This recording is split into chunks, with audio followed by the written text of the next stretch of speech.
Recently, I was extended a very gracious invitation by NIS America to go and try out some of their upcoming titles that are being released over the course of 2023. Hello there everybody, my name is Joesephyr, and in today's video this is a preview for 5 upcoming titles from Nippon-Ichi Software, including the much awaited Disgaea VII, as I give you my first impressions of the experience I had with those games so that you guys can make a decision for yourselves as to whether these games are on your radar for the rest of the year. So we're going to dive right on in here with Disgaea VII Vows of the Virtueless. So as somebody who has played Disgaea 1, 2, 3 and Dimensions 2 pretty extensively, but not played Disgaeas 4, 5 and 6 very much, I was really interested to see where Disgaea 7 would fall in line with the older titles, as I know that there was a lot of contentiousness between the community when it comes to Disgaea 6, because there were things that were implemented within Disgaea 6 that are more akin to mobile gaming and auto battling that people weren't very happy with. So Disgaea 7, the demo that I played basically takes you through 2 characters in particular, Fuji and Perilika, as they battle with a bumbling idiot of a character, as is always the case with Disgaea games, with that classic tactical RPG flair. Lot of love, lot of humor, a lot of fun that Disgaea is very well known for.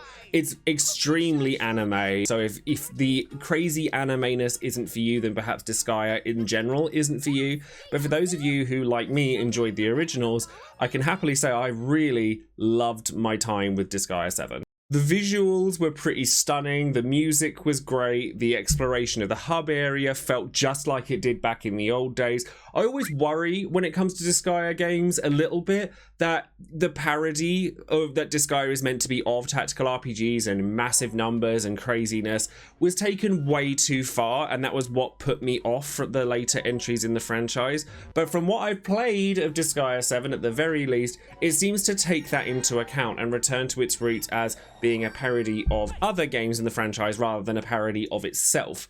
And the main kind of gimmick that I got to play with when it came to this particular entry was the Gigazaster attacks, and like basically you grow to the size of the entire map and you can do attacks from that take out massive swathes of enemies, or you'll have an opposing sort of Giga character that you'll have to fight separately. And honestly, it was really fun. Like, just seeing the interactions between the characters and the stories play out within these fights was something I really enjoyed. And while Disgaea isn't something I've ever typically covered in my channel, Disgaea 7 might have to make an exception, and I might have to change it for that.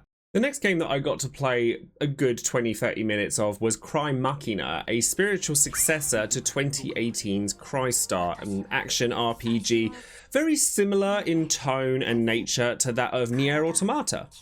I use Nier Automata as the point of comparison with CryMachina because the action-heavy RPG elements very much felt similar to it, and the combat in CryMachina felt very fluid, it flowed nicely, the attacks were very punchy, and the one boss fight that I took on did have some really strong points in it, like perfect parrying, dodging, all the things that you would expect from a strong action RPG.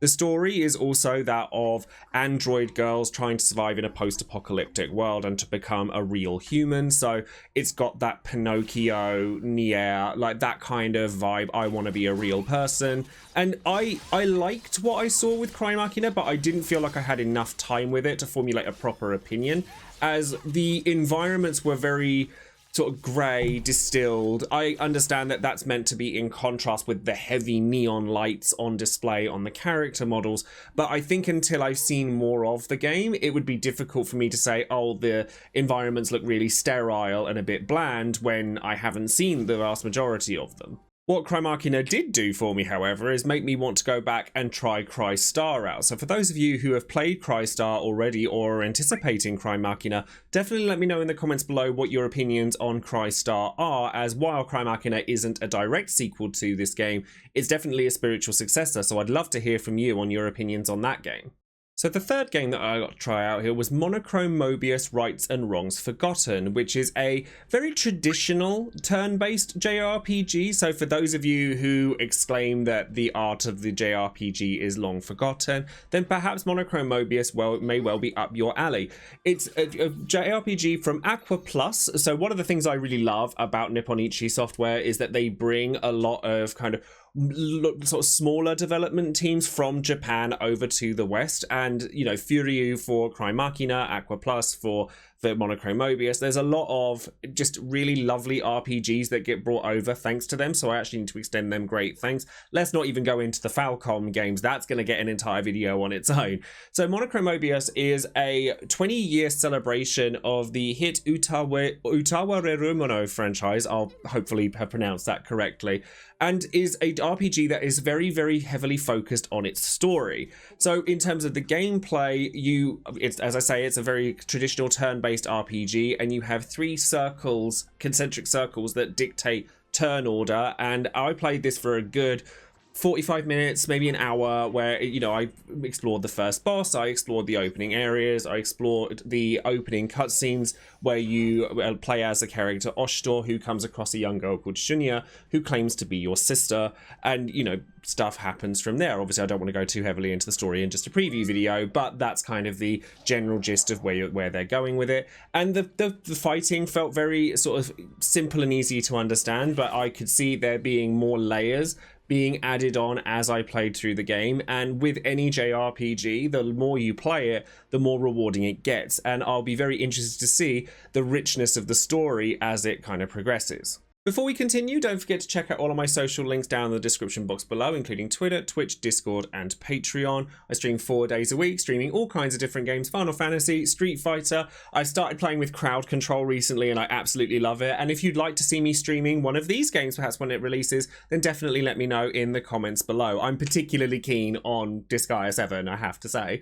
And of course, I do always give a shout out to one of my patrons over on Patreon, but also a massive shout out to everyone that supports this channel. But today that person is going to be Pale Raider, who is a fan of the Trails games himself. As a matter of fact, I can think of multiples of my patrons, Gale comes to mind as well, as people who really enjoy Nipponichi's games, and I really wanted to kind of give a shout out to those guys. So I'm actually going to be cheeky and put a couple here. So thank you very much for your support, guys, and for everyone who supports this channel. It really does mean the world to me. And if you would like to support this channel as somebody who is a full-time creator, your support goes a long way. Perhaps consider clicking the link on the description box below for my Patreon. Obviously, it's very important to note as well that while the visuals of games like Monochromobios aren't on par with, say, your Final Fantasy 16s and your God of War Ragnaroks of the world, like I said, Nipponichi Software does an amazing job of celebrating these more niche franchises coming over from Japan over into the West. And so while the fidelity may not be the same thing as you expect, it's really important to kind of know where these games come from and appreciate them for what they are. The Trails franchise is a really good example of this, and I will be covering the Trails games in a different video because I've only just started my journey with Trails, and boy is it a long one. The other games that I got to try out were remasters or ports from older games, one of which I had actually played before and I was quite excited to see, but the first of which I hadn't played, which is The Legend of Nayuta Boundless Trails. This is actually out on Steam now, but the English translation hasn't come over yet, so this is what we were there to preview. And Legend of Nayuta Boundless Trails was originally released on 2012 for the PSP and is a part of the Trails franchise, which is also a part of the Legends of Heroes series. Seriously, this franchise is sprawling, and I've only just dipped my toe into it, so I've got a lot to learn with this.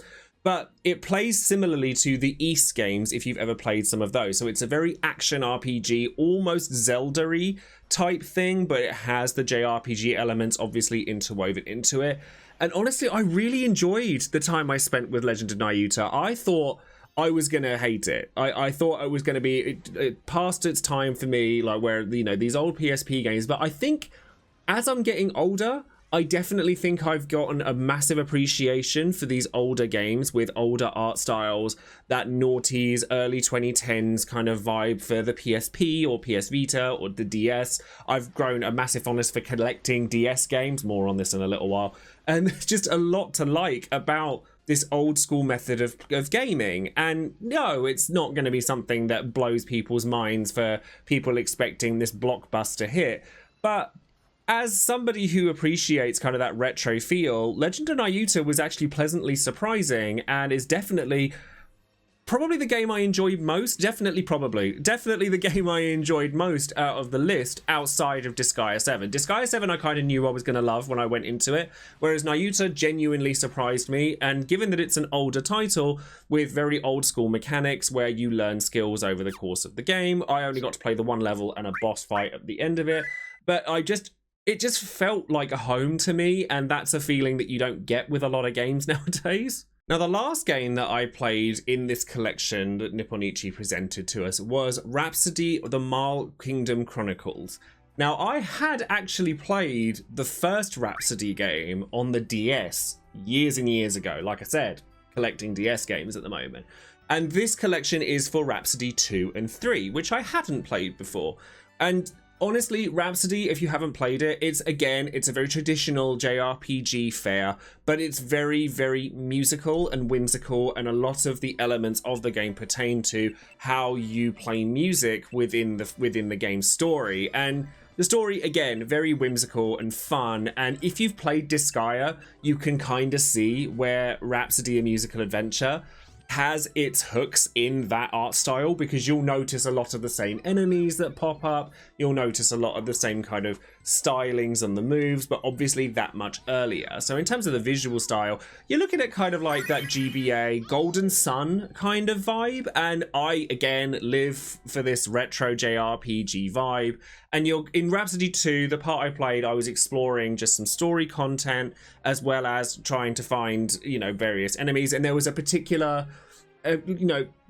exchange with one of the characters that involved testing food that was choice. I'll leave that up to your imagination, but there's a lot of humor to be had in Rhapsody 2. Rhapsody 3, it was more just exploring a dungeon and exploring kind of the mechanics of how the music aspects with the combat work, and I enjoyed it, but I don't feel I really got my teeth stuck into Rhapsody 3 nearly as much as I did 2. But hey, they both come in the Marl Kingdom Chronicles anyway, so if you don't like one, you can always play the other, but I'm pretty sure if you like one, you'll like the other.